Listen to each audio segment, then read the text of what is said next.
don't want to just like ignore the random shit.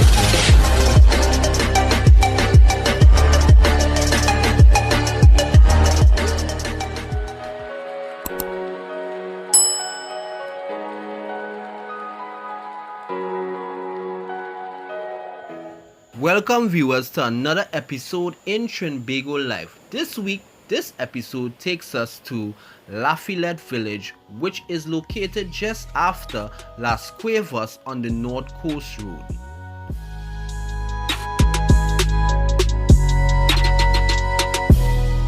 Well, the star of this location, which is quite obvious, is the arch in the sea.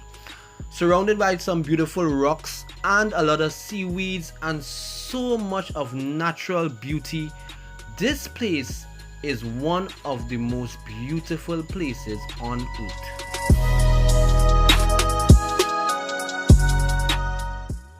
So whenever you're visiting Trinidad and Tobago, you definitely should check out this place. You should not go to Maracas Beach only and get that beautiful bacon shack and all the wonderful things to see and do. This is one of the things that you need to do, along with hitting that subscribe button and hitting the notification bell, so every time we upload you would know.